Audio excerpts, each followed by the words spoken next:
Hello everyone, welcome back to my YouTube channel. My name is Blessing Ebietoma, and in today's video, I'll be taking you through the process of the sewing of this top you have seen.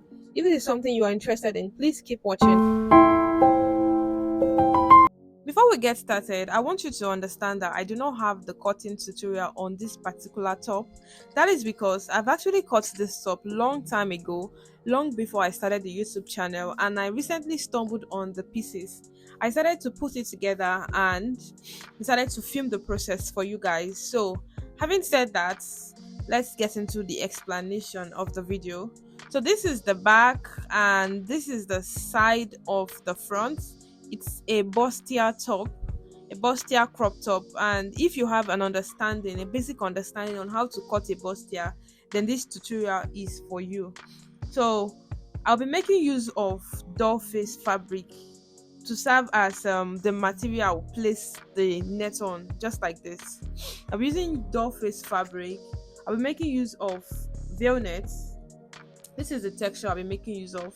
I used half yard of veil net. Also, I'll be making use of stay to pad the doll face. Having said that, I went ahead to iron the stay to the doll face just like this, and then I will use the net to cut out. I'll use the net, place it on the doll face, and then cut out the exact shape and size of my net fabric, because I'll be placing the nets on the doll face just like you have seen. I'll go straight to my sewing machine and I'll sew it round. I'll be sewing it. Some people use gum to glue it to the doll face, but I prefer to sew it round.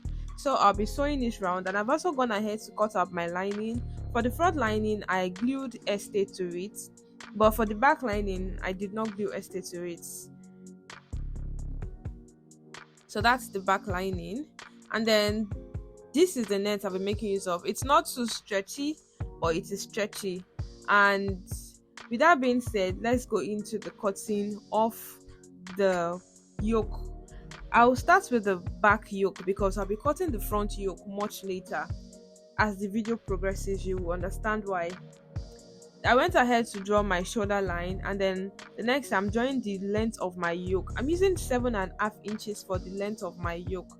My yoke is 7 inches, then half inches the allowance, the sewing allowance that I added. After doing that, I went ahead to use my curve ruler to mark out a straight line. Then the next is I am marking out my 1 inch zipper allowance, but this zipper allowance is just temporary because I'll be cutting it out soon. After that, I went ahead to mark my shoulder measurements. My shoulder measurement is 15.5. Then I marked 7.5 inches. I'm using 3.5 inches for my neck width and 2 inches for my neck depth. After that, I'll go ahead to use my curve ruler to connect the curve just like you have seen. And the next is that before cutting, I'm going to mark my shoulder slope. I'll be marking half inches for my shoulder slope as opposed to 1 inches. Why am I using half inches? I'm using half inches because I am cutting directly on my fabric. If it was a pattern paper, I would have used 1 inches, and then when I am cutting it on my fabric, then I will add half inches sewing allowance. But since I am cutting directly on my fabric, I used half inches for my shoulder slope. I hope you understand. After that, I'll go ahead to cut out my yoke.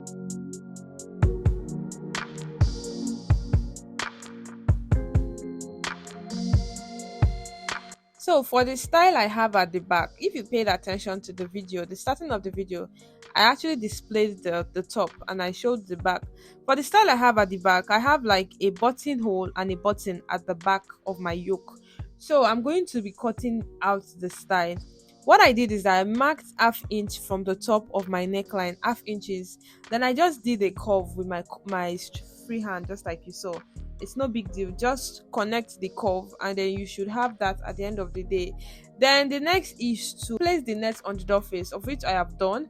I also went ahead to cut out thick wooden to serve as my breast pad. What I am doing now is that pay attention to the top part. I did not cut the wooden the length. Normally I'm supposed to cut out 7, which is my cup length, but I cut out 6 because you don't want your wooden to get to the top of your neckline. It's going to give you issues when you are sewing your neckline. After you sew your breast pad, I shaped mine with half inches.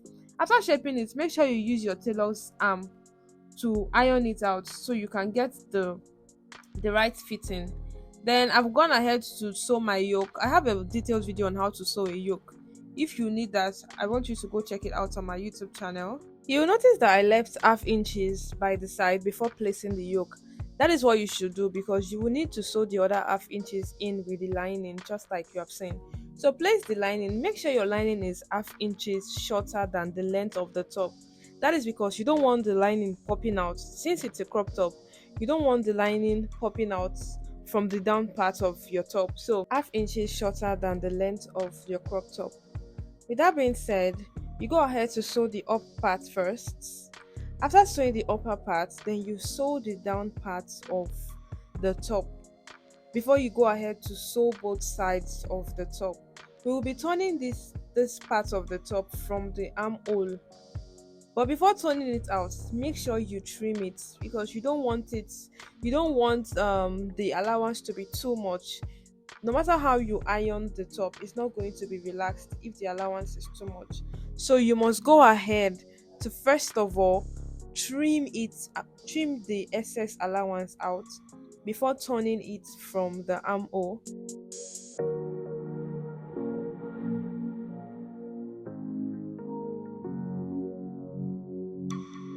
After turning the dress from the armhole, go ahead to close the armhole and then repeat the same process for the second side of the back.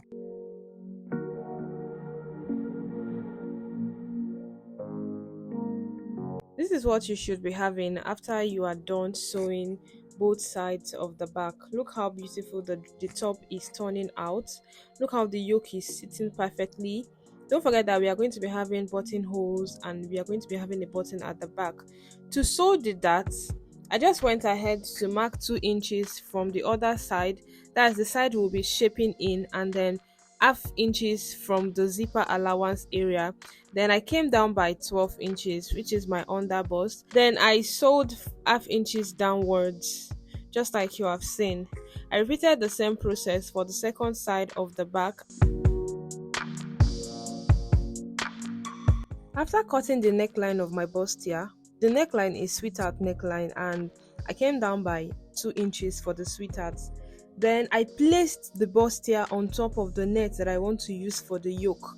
This is because I want the yoke to be sitting perfectly. I went ahead to cross-check my measurement. Remember that for the back yoke we used 7.5 inches. The same thing applies to the front yoke, but this time around we are placing the bustier on the net and then we are checking from the not the deep part, not the V part of my bust of the bustier, which is the midpoint. We are checking from the upper part of the bustier to know that is the shoulder area of the bustier. Then I cross-checked if it was still 7.5 inches. When I saw that it was 7.5 inches, then I started cutting from the neck parts. Before you sew the yoke to the bustier, don't forget to first of all take out time to pin the yoke to the bustier. If you take out time to pin the yoke on the bustier, it's going to save you a lot of time and a lot of stress and a lot of energy. And it's also going to save you the cost of buying another fabric, because if you go straight to your sewing machine without pinning the yoke to the bustier, you are going to end up buying another fabric to cut another yoke because you might end up destroying the first yoke. So the next is to cut out my neckline, and I used 4 inches for the depth and 3.5 inches for the width. I just went ahead to use my free hand to just connect the line. You can go ahead to use your curve rule, or you can use your free hand if you know that you can just do it easily and perfectly with your free hand. After that, go ahead to cut out the neckline on your lining pieces. And when I was done sewing the yoke to the bustier, this is me just pinning the lining. You have to pin the lining. This one you even have to be more careful. Why? Because you don't want to mistakenly sew the yoke when you are sewing the lining. So I went ahead to pin it down and I used it to turn it. That was that. Then it came out very beautiful. The next is to fix the zip. I'm fixing the zipper this way because there is no allowance for zip. I'm not supposed to fix it this way. I'm supposed to fix it in a way which in which the zip will be hidden inside. But like I said, I cut out this dress 2 years ago, so that was a long time ago. And it was now that I wanted to sew it, I realized that it didn't even have a zipper allowance, or it didn't have enough zipper allowance. So that's why I had to fix the zip this way, and it still came out very well. After fixing the zip to it, I went ahead to use half inches. The half inches we added, I used half inches to close the both shoulders, and this is how it came out. When you are done closing the shoulder, go ahead to trim the excess we have in the shoulder, just like you have seen. And when you trim the excess, make sure that both shoulder have the same measurements. Like you saw now, we have 3 inches on the left and the right. When you trim it, just make sure you measure it and be sure about the width of the shoulder in both the left and the right. Then when you are done with that, pin bias round the armhole down to the other armhole. Make sure you pin the bias. Don't take the bias straight to your sewing machine and sew straight to your top like that. You might not like the outcome. So that's why I took out time to pin it. And after I pinned the left, I went ahead to pin the right side. So then I went straight to my sewing machine to sew the bias around the armhole.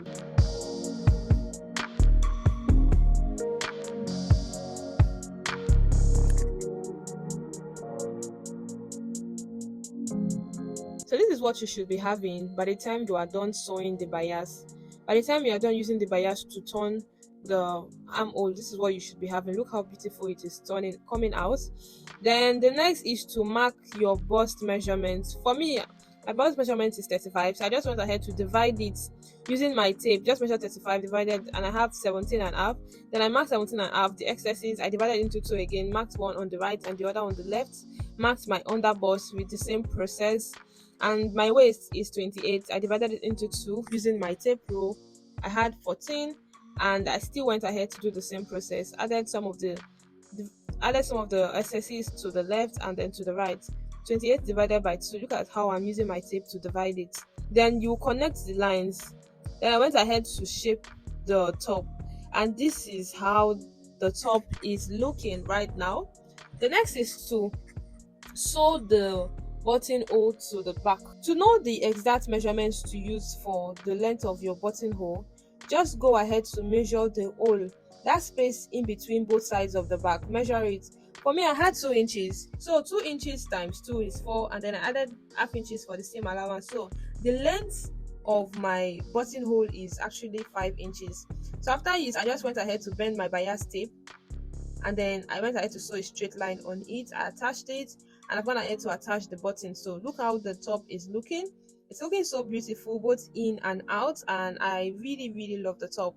Let me know if you'll be recreating this style, and if you find this video useful, kindly click on the subscribe button. Don't forget to like this video. If you have questions, please leave it on the comment section. I'll be more than happy to attend to them. Thank you so much for watching. I'll see you in my next video.